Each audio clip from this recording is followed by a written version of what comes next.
How can we help? It's Patricia. I think I've ruined everything. I made a mistake, Dylan. A big financial mistake.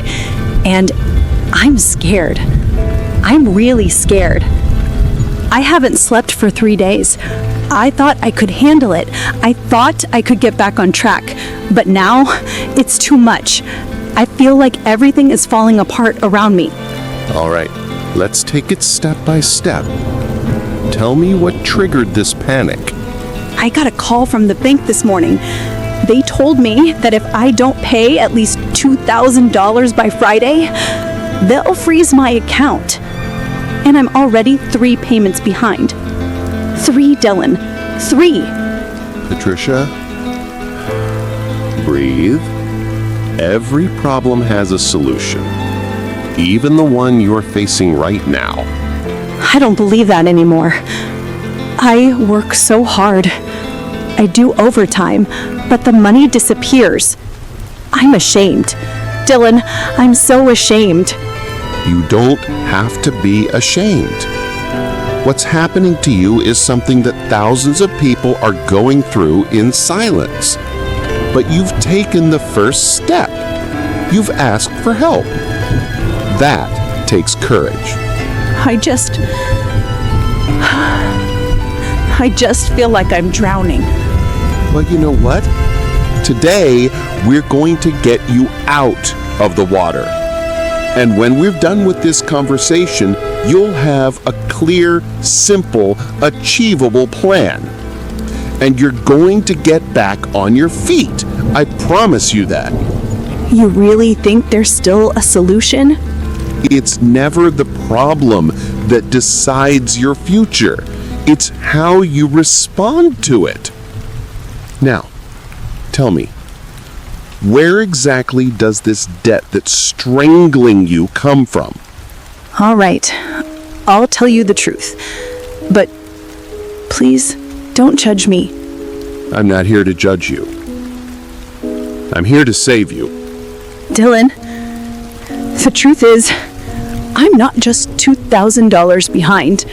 My total debt is 18,700 pounds. Patricia, thank you for your honesty. Now explain to me how we got here. I know it seems huge. I know.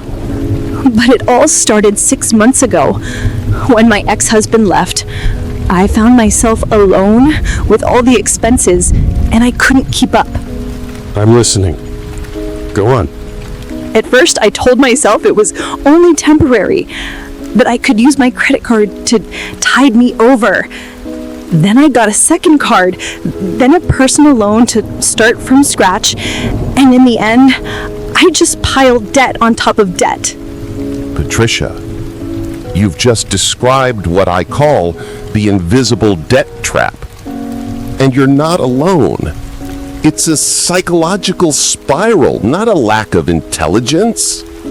The worst part is that I tried to pay it back, but as soon as I paid something off, I took out another card to live on. It's as if, like, I could never get back on track. That's normal. You were caught in the most dangerous cycle, paying off debts with new debts. It gives the illusion of moving forward, when in reality, you're digging yourself deeper. Exactly. That's exactly how I feel. I walk, but the ground moves forward with me. And there's something I haven't told anyone, not even to my mother, not to my friends. I hadn't planned on telling you, but I think I need to be honest. You can tell me anything. Whatever happens, I'm here for you. I've been hiding our difficulties from my daughter. She thinks everything is fine. She thinks I'm strong. But the truth is that just yesterday, I didn't even have $20 to buy her a hot meal. Patricia, listen to me. What you just said is proof that you're not a bad mother. It's proof that you're fighting, that you're sacrificing yourself, that you're doing everything you can do to protect your child. And believe me, a mother like you is worth more than all the money in the world. You really think that? I don't just think that, I know it. And now, we're going to turn your situation around. Not tomorrow, not in 6 months, now. Before I give you a plan, I need to know 3 things. And be completely honest. No filters. Okay, I'm ready.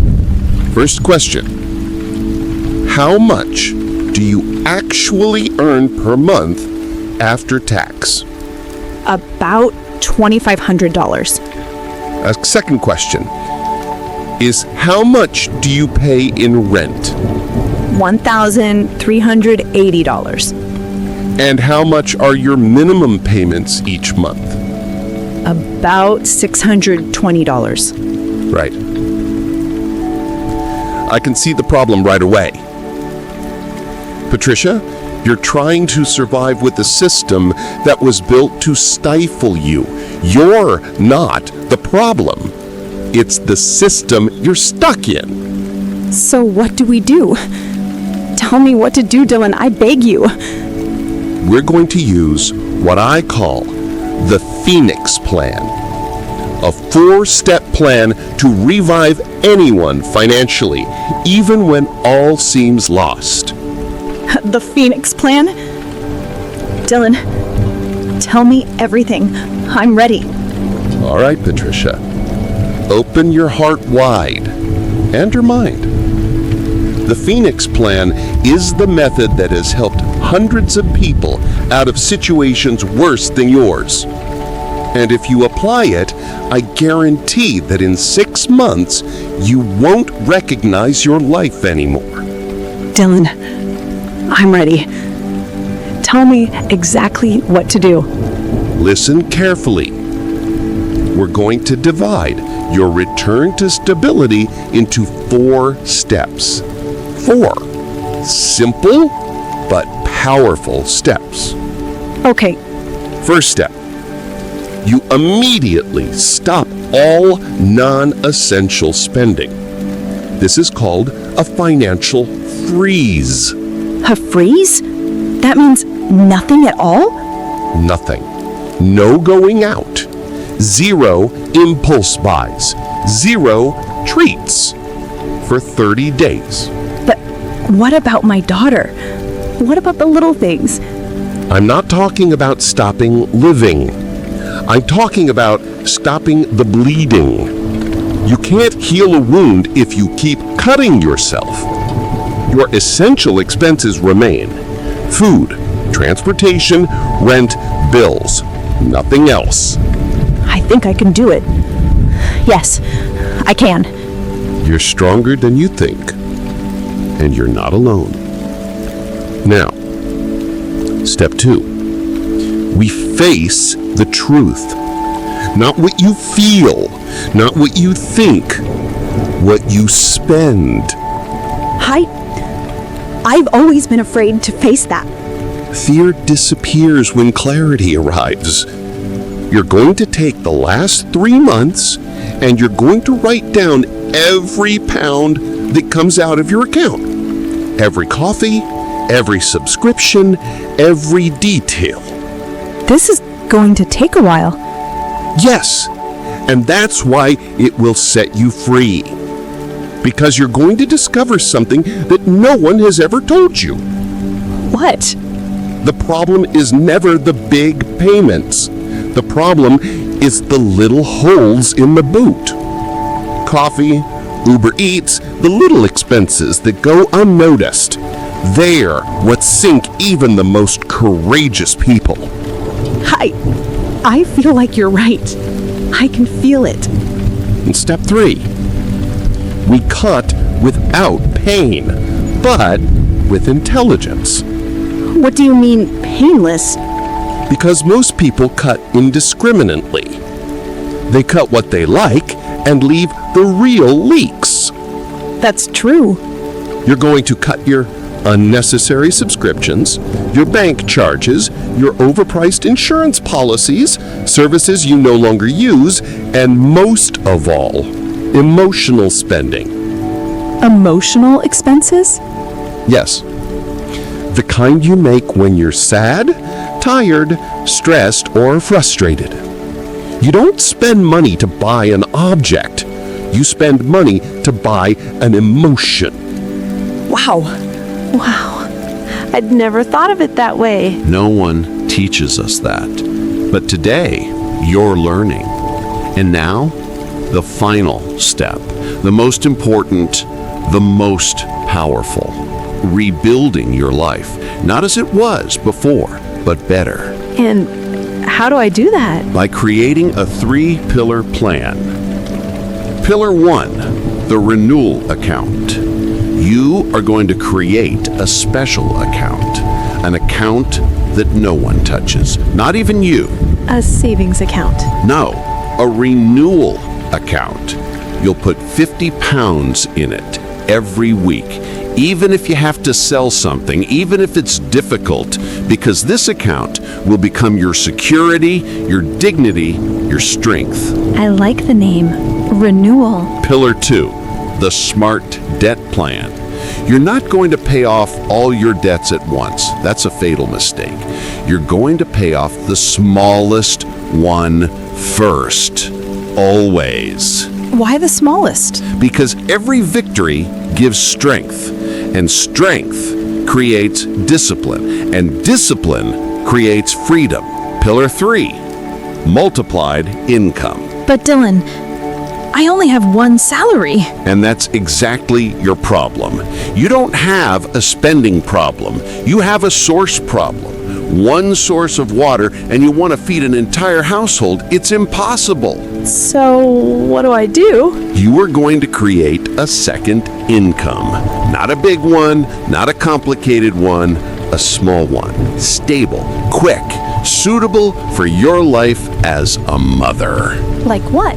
I'm going to give you exactly 3 simple and powerful options. 1, online audio transcription service. 2, occasional weekend babysitting. 3, selling small services on local platforms. That's not impossible. I can do it. Yes, Patricia, you can. And you will do it because your daughter deserves a strong mother.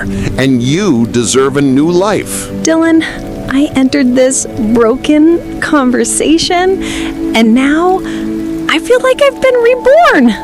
Thank you. Thank you so much. Patricia, this is only the beginning. From today, you no longer endure life. You'll be building it. I promise you, I will follow the Phoenix plan. I'm gonna fight. I'll get back on my feet. And one day, you'll tell your story to save someone else. That's what's the real victory. Thank you, Dylan. Thank you so much. Listen to me carefully, Patricia. I believe in you. Even if you still have doubts today, I have no doubt that you can bounce back. And the next time we talk, I want you to tell me about your victories, even the small ones. They will all count. And you, dear friend, if this story has touched you, it is no coincidence. Patricia did not fall because she lacked courage. She fell because she took shortcuts, believed easy promises, and fell for the illusion of quick fixes to erase her shame and fear. What you've just heard isn't just a story about debt or failed business. It's a lesson in the psychology of money. When emotion takes over, money disappears. When structure returns, dignity returns. Getting back on your feet doesn't start with getting rich. It starts with becoming reliable, disciplined, and structured again. We don't sell dreams here. We explain why people lose money and how to rebuild slowly but surely. If you want to understand money before chasing it, subscribe to this channel. Leave a comment if this story resonated with you, and share this video with someone who needs it today. Because here, one phrase guides everything we do. Mental clarity always precedes financial success.